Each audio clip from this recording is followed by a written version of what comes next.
नमस्कार साथियों, आज हम कर रहे हैं कि HRMS पर यदि आपको APR या ACR अपलोड करनी है या उसे एडिट करना है या उसे डिलीट करना है तो वो सब आप कैसे कर सकते हैं। इसके लिए सबसे पहले आपको जाना पड़ेगा अपने ब्राउजर पर, PC में या कंप्यूटर में। आप करना चाहें तो ये सबसे बेटर है। फोन पे आजकल क्या है कि कई ऑप्शन खुलते ही नहीं, आप क्लिक करेंगे तो वो ऑप्शन जो आगे खुलते हैं वो खुल ही नहीं रहे। हो सकता है खुल जाए, हो सकता है ना खुले, तो वहाँ इतना कंफर्टेबल नहीं है फोन पे। तो मैं आपको सजेस्ट करूंगा कि आप पीसी या लैपटॉप का यूज करें और जो भी आप ब्राउजर यूज करते हैं सभी में ये HRMS अच्छे से खुलता है। चाहे आप क्रोम यूज करते हैं, फायरफॉक्स, मोजिला यूज करते हैं या फिर एज यूज करते हैं, विंडो का है जो। तो इसके लिए आप जो भी ब्राउजर आप यूज करते हैं उसमें जाइए और आपको टाइप करना है HRMS हरियाणा। HRMS हरियाणा जैसे आप क्लिक करेंगे, सबसे पहले HRMS.HRY.nic.in लॉगिन पेज आएगा, इस पे आप क्लिक कीजिए। क्लिक करते ही ये आपका HRMS human resource management system का होम पेज आ जाएगा। इसमें आपको लॉगिन करना है। लॉगिन करने के यहाँ पे 4 ऑप्शन दिखाता है, ये level admin user, checker, maker, departmental admin user. ये हमारे काम का नहीं है। डिपार्टमेंटल मेकर में हम सैलरी वगैरह क्रिएट करते हैं, चेकर के अंदर जितना भी एम्प्लॉय से रिलेटेड वर्क है वो होता है। तो हम चेकर में जाएंगे और हर डीडीओ के पास चेकर की एक आईडी और पासवर्ड है, जो भी आपके स्कूल का या आपके पास जो भी आईडी पासवर्ड है वो डालिए और उससे आप ये पासवर्ड डाल के लॉगिन कर लीजिए। जैसे हम इस पे लॉगिन करेंगे हम पहुंच जाएंगे HRMS के होम पेज पर। इसमें ऊपर ऑप्शन दिए हुए हैं, home, user management, leave admin module, personal profile, service profile, transactions, order generation, report, user manual, change password, log out. ये सभी यहाँ पे ऑप्शन दिए हैं। यहाँ जो भी नई इंफॉर्मेशन है वो सारी की सारी यहाँ पे डिस्प्ले होती रहती है। ये अलग अलग ऑप्शंस में क्या क्या है, कैसे कैसे कर सकते हैं, उसके लिए अलग से मैंने एक वीडियो बनाई है, वो आप जाके देख सकते हैं। आज हमने जो करना है वो है APR या ACR। यदि आपको अपलोड करनी है या पुरानी आपने अपलोड की हुई है उसमें कुछ एडिट करना है या कुछ डिलीट करना है, वो सारा कैसे करते हैं उसके लिए मैं आपको बताने वाला हूं। उसके लिए आपको जाना है ट्रांजैक्शंस में, ट्रांजैक्शन के अंदर फ्यूचर ट्रांजैक्शन में और फिर उसके अंदर फ्यूचर ट्रांजैक्शन में। एक बार फिर ये बता देता हूं आपको, सबसे पहले ट्रांजैक्शन, फिर फ्यूचर ट्रांजैक्शन और फिर उसके बाद एक बार फिर फ्यूचर ट्रांजैक्शन, उस पर क्लिक कर दीजिए। जैसे आप क्लिक करेंगे इस तरह का इंटरफेस आएगा। ऊपर है सर्च बाय यूनिकोड और सर्च बाय ग्रुप, रूल और डेजिग्नेशन। यदि आप क्लिक करते हैं सर्च बाय यूनिकोड, हर एम्प्लॉय का एक यूनिकोड है, आप यहाँ पे वो यूनिकोड डालिए। जैसे आप सर्च करेंगे नीचे जहां पे नो रिकॉर्ड फाउंड है वहां पे उस एम्प्लॉय की डिटेल आ जाएगी। यदि आपको यूनिकोड नहीं पता तो आप सर्च बाय ग्रुप, रूल और डेजिग्नेशन क्लिक कीजिए। इसमें क्या होगा, जिस स्कूल का आपने आईडी पासवर्ड यहाँ पे भरा है HRMS में, उस स्कूल में जितने भी कर्मचारी हैं प्रिंसिपल से लेके 4th क्लास तक के सारे ये क्लिक करते ही, यहाँ पे जब आप क्लिक करेंगे डेजिग्नेशन के अंदर तो यहाँ पे क्लिक करते ही उस स्कूल के सभी कर्मचारी की यहाँ पे लिस्ट आ जाएगी, जितने भी वहां पे काम करते हैं।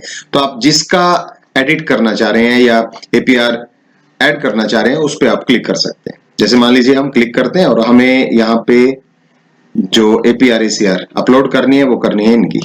आप क्लिक कीजिए, इसके बाद यहाँ पे टाइप के आगे ऑप्शन खुल जाएगा। जैसे क्लिक करेंगे इसके अंदर खुलते हैं 3 ऑप्शन, सर्विस बुक, ACR और पनिशमेंट। सर्विस बुक के अंदर जितनी भी सर्विस बुक के अंदर एंट्रीज हैं उनकी सर्विस वेरिफिकेशन, उनका break, EOL, promotion, financial upgradation, ये सारी की सारी भरी जाती हैं। पनिशमेंट के अंदर यदि किसी कर्मचारी को किसी भी तरह की पनिशमेंट मिली है तो उसकी एंट्री होगी। आज हम बात कर रहे हैं ACR या APR की। तो आपको ACR APR अपलोड करनी है तो आप यहाँ पे क्लिक कीजिए। क्लिक करके जैसे आप सर्च करेंगे, जिस एम्प्लॉय को आपने यहाँ पे सर्च किया है उसकी सारी की सारी यहाँ पे डिटेल आ जाएगी। उनका unique code, employee name, father name, designation, office name, कहाँ पे वो कार्यरत है, और आगे 2 ऑप्शन आएंगे सिलेक्ट और एडिट। ये ब्लू है, जैसे आप इस पे कर्सर लेके जाएंगे ये हैंड बन जाएगा। इसका मतलब ये दोनों आगे हाइपरलिंक है, इनको आप ओपन कर सकते हैं। इस सिलेक्ट पे अगर आप क्लिक करते हैं तो आप ACR वाला ऑप्शन आपने चूज किया था यहाँ पे टाइप के अंदर, तो यहाँ पे यदि आप सिलेक्ट क्लिक करेंगे तो APR ACR वाला जो ऑप्शन है वो खुल जाएगा। लेकिन अगर आप यहाँ पे edit some basic information click करते हैं तो एम्प्लॉय के नेम से लेके उसकी ज्वाइनिंग, उसका हाउस एड्रेस, वो सारी की सारी डिटेल यहाँ पे ओपन हो जाएंगे। उनको आप चेंज कर सकते हैं, एडिट कर सकते हैं, देख सकते हैं। तो आज हम APR ACR करेंगे, तो यहाँ पे सिलेक्ट पे जाइए, तो इस तरह का कुछ इंटरफेस आएगा। इंटरफेस है आपका लिस्ट ऑफ ACR, तो ACR से रिलेटेड सारी चीजें इस पे रहेंगी। यहाँ पे एम्प्लॉइज की डिटेल है, एम्प्लॉइज ID, उनका नेम, डेजिग्नेशन, उनकी अपॉइंटमेंट और डेजिग्नेशन क्या है, यूनिक कोड, और किस डेट को आप ये सब चेंज कर रहे हैं वो डेट और टाइम दिखाएगा। और यहाँ पे एक ऐड का ऑप्शन है और यहाँ पे एक लिस्ट दी हुई है। लिस्ट में क्या कुछ है, यहाँ पे डिलीट और एडिट का ऑप्शन है, यानी कि आपने यदि पहले कोई एंट्री की हुई है आप उसको डिलीट कर सकते हैं बिल्कुल ही, या आपको उसमें कुछ चेंज करना है तो आप उसको एडिट कर सकते हैं। यहाँ पे सीरियल नंबर है कि आपने कितनी APR ACR यहाँ पे अपलोड की है, 1 से लेके 10 तक यहाँ पे नंबर है, क्योंकि 10 एंट्री यहाँ पे की गई है। फाइल पाथ, फाइल पाथ का मतलब है कि आपको जब APR या ACR अपलोड करनी है तो उसके साथ आपको APR और ACR की फोटो लेके उसकी PDF बना के यहाँ पे अपलोड करनी है। जो अपलोड करना है पहले उसके बारे में आपको बता दूं, 2012-13 तक, 2012-13 तक सिर्फ एक पेज की APR होती थी, उसे APR बोलते थे, एनुअल कॉन्फिडेंशियल रिपोर्ट। उसमें एक सिंगल पेज होता था जिसके आगे और पीछे की तरफ दोनों तरफ प्रिंट होता था, तो वो सिंपल APR कहलाती थी। उसके बाद 2013-14 से सरकार ने APAR ये स्टार्ट कर दिया। अब APR अगर आपको यहां पे अपलोड करनी है, यानी कि आपको 2012-13 या उससे पहले का अपना रिकॉर्ड अगर अपलोड करना है, तो उसमें क्या है कि आपको उस एक सिंगल APR वाले पेज के आगे और पीछे की तरफ की दोनों फोटो लेनी है, उन दोनों का एक PDF बना के यहाँ पे अपलोड करना है। यदि आप 13-14 के बाद अपनी APAR अपलोड करना चाह रहे हैं तो उस APR के अंदर एक पूरी बुकलेट होती है, उस बुकलेट में से आपको 4 पेजेस की फोटो लेनी है और उन 4 पेजेस की फोटो खींचकर उसकी PDF बनाओ और PDF को यहाँ पे अपलोड करना है। वो 4 पेज कौन से होंगे वो आपको बता देता हूं। सबसे पहले उसका जो फर्स्ट पेज है जहां पे एम्प्लॉइज की डिटेल होती है, उसका name, father name, mother name, spouse name, employee ID, उनकी ज्वाइनिंग कब है, उनकी रिटायरमेंट कब है, पे स्केल क्या है, इन सब की सारी डिटेल है। तो फर्स्ट पेज उसका, उसके बाद आपको आपकी जो अथॉरिटी है आपसे ऊपर, उसने कुछ नंबर दिए होंगे 100 में से 70, 80, 90 जितने भी नंबर मिलते हैं आपको, तो दूसरा पेज आपको वो नंबर वाला। तीसरा, आपके ऊपर जो अथॉरिटी है उससे ऊपर जो अथॉरिटी है उसके साइन जहां पे हैं, और फिर उससे ऊपर जो अथॉरिटी है उसके साइन जहां पे।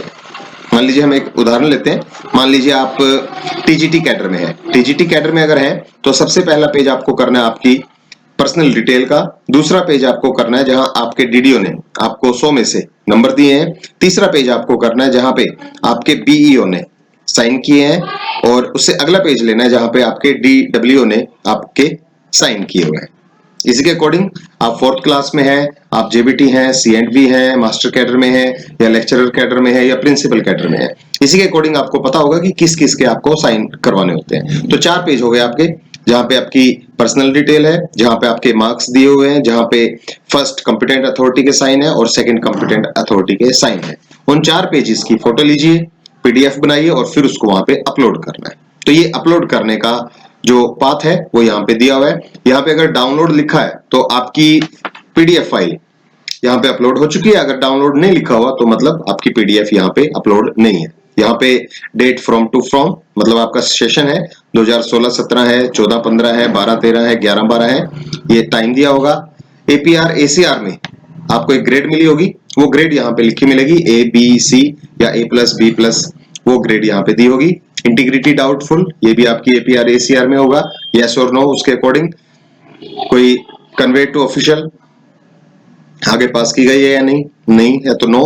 इम्प्रूव, कुछ इम्प्रूव किया गया है, यस और नो यहाँ पे आ जाएगा। लेटर नंबर, रिमार्क, ये सब अगर हुआ ये सारे के सारे आपके APR ACR में रहेगा, वो यहाँ पे ऐड करना है।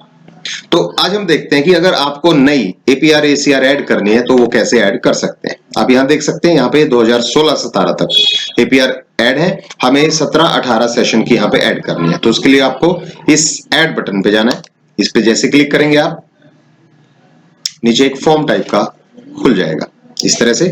यहाँ पे कुछ ऑप्शन है, एसीआर, इंटीग्रिटी सर्टिफिकेट और एनएसी। एनएसी मतलब नॉट अवेलेबल सर्टिफिकेट। यदि किसी की एपीआर या एसीआर गुम हो जाए तो जो भी कॉम्पिटेंट अथॉरिटी है वो एक एपीआर या एसीआर पर साइन करके दे देती है और उसपे एनएसी लिखा होता है कि मतलब उनकी एपीआर या एसीआर गुम हो चुकी है तो वो सर्टिफिकेट मान्य है। उस सर्टिफिकेट पे सिर्फ आपको ग्रेड लिखी मिलेगी, ए प्लस, बी प्लस, इस तरह से, और कुछ भी नहीं होगा। शॉर्ट पीरियड, यदि किसी की ज्वाइनिंग हुई है और उसका सेशन कंप्लीट नहीं होता या किसी की कहीं ट्रांसफर हुई है वहां पे उसका सेशन कंप्लीट नहीं है तो वो शॉर्ट पीरियड की उसकी एपीआर एसीआर दिखाई जाएगी। Pending due to court case, यदि किसी भर्ती पे या किसी कर्मचारी पे कोर्ट केस है तो उसकी एपीआर एसीआर जो है वो इस तरह से यहाँ पे दिखाई जाएगी, वो उसमें कुछ होगा नहीं। नील रिपोर्ट, यदि आपकी एपीआर एसीआर नहीं भरी जा रही किसी वजह से तो वो नील रिपोर्ट रहेगी। तो यहाँ पे हमने एसीआर अपलोड करनी है, हमने करना है 2017-18। तो आप सिलेक्ट कीजिए, सेशन पे जाइए 2017-18। जैसे आप यहाँ पे सिलेक्ट करेंगे फ्रॉम टू, यहाँ पे जो ऑप्शन है ये अपने आप आ जाएगा क्योंकि 17-18 हमने भर दिया तो हमारे यहाँ पे सेशन 1 अप्रैल से शुरू होगा और 31 मार्च को खत्म हो जाएगा, तो ये डेट अपने आप आ जाएगी। ओवरऑल असेसमेंट, ये आपको अपनी एपीआर या एसीआर उसमें देखना है आपको ग्रेड क्या मिली है। जो भी आपको ग्रेड मिली है ए प्लस, ए, बी प्लस, बी या सी, उसके अकॉर्डिंग आपको यहाँ पे क्लिक करना है। तो आपको मान लीजिए ए ग्रेड मिली है तो ए भर देंगे। इंटीग्रिटी डाउटफुल, यस और नो, ये नो रहेगा। अगर यस हुआ तो ये बड़ी दिक्कत की बात है तो यहाँ पे नो करेंगे। इज एडवर्स, एडवर्स का मतलब यदि आपकी एपीआर या एसीआर में कुछ नेगेटिव कमेंट्स है किसी तरह के, आप पे कोई रिकवरी आई है या केस चल रहा है या किसी तरह की शिकायत है तो एडवर्स हो सकती है। तो यस और नो उसके अकॉर्डिंग आपने लिखना है। ये रिमार्क का ऑप्शन है, रिमार्क यहाँ पे रेड मार्क नहीं है, एस्ट्रिक्स नहीं दिया हुआ, तो ये कंपलसरी नहीं है। आप यहाँ पे चाहें तो कुछ लिख सकते हैं, नहीं तो छोड़ भी सकते हैं। लिखना हो तो आप लिख सकते हैं कि आपने एसीआर भर दी है या फिर एनएसी आप अपलोड कर रहे हैं तो यहाँ पे एनएसी लिख दीजिए। शॉर्ट पीरियड का कर रहे हैं तो शॉर्ट पीरियड लिख दीजिए। इनमें से जो भी कमेंट हो आपका वो यहाँ पे लिख सकते हैं। यहाँ पे अपलोड डॉक्यूमेंट, यहाँ पे हमें पीडीएफ अपलोड करना है। अगर आपकी एसीआर है तो उसके 2 पेज आगे पीछे की पीडीएफ बनानी है। अगर एपीएआर है तो 4 पेज जो मैंने पहले बताए थे उनकी कॉमन पीडीएफ बना के अपलोड करनी है। यहाँ पे जो पीडीएफ अपलोड करनी है उसका कोई फिक्स साइज नहीं है। आप कुछ केबी से लेके 1 MB, 2 MB, 5 MB, 10 MB, कितने साइज तक की भी यहाँ पे फाइल अपलोड कर सकते हैं। जितना बड़ा साइज होगा अपलोड होने में उतनी ज्यादा देर लगेगी, तो मैं सजेस्ट करूंगा आप एक छोटी फाइल बना लीजिए। 400-500 KB तक की फाइल बिल्कुल ठीक रहेगी, वो आसानी से अपलोड हो जाएगी। तो यहाँ पे आप चूज फाइल कीजिए। चूज फाइल जैसे करेंगे तो आपकी जो पीडीएफ है वो जहां भी आपने कंप्यूटर में सेव की है वहां से आप ब्राउज कर सकते हैं। जैसे चूज फाइल कीजिए, ये मैंने एपीआर यहाँ पे सेव की हुई है 2017-18, क्लिक कीजिए। जैसे क्लिक करेंगे 2017-18 यहाँ पे आ गया।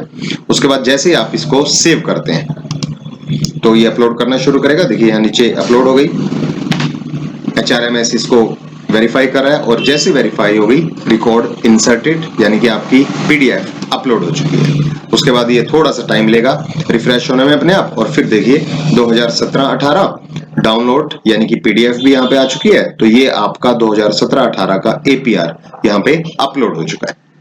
तो ये प्रोसेस है। अगर आपको एडिट करना है, मान लो पिछले कुछ सालों में कुछ मिस्टेक्स रही हैं, तो आप एडिट के ऑप्शन पे जाइए, सेम इंटरफेस खुलेगा और वहां पे आपको ग्रेड चेंज करनी है या कुछ डेट है या यस नो में या पीडीएफ फाइल में कुछ चेंज किया है तो वहां पे यहाँ पे आप चेंज कर सकते हैं। डिलीट करना चाहे आपकी एपीआर एसीआर तो डिलीट का ऑप्शन है, क्लिक कीजिए और वो डिलीट हो जाएगी। ये सिंपल सा प्रोसेस है, इसको आप फॉलो कर सकते हैं। उसके बाद आप बैक जा सकते हैं और बैक जाके आपको कुछ और एंट्रीज करनी है तो आप वो कर सकते हैं। तो ये था एपीआर एसीआर को कैसे अपलोड करें। यदि आपके कोई सवाल है किसी चीज से रिलेटेड, इससे रिलेटेड या HRMS के किसी और पॉइंट से रिलेटेड, तो आप कमेंट बॉक्स में लिख सकते हैं, जरूर मैं उसका जवाब दूंगा। Thank you very much.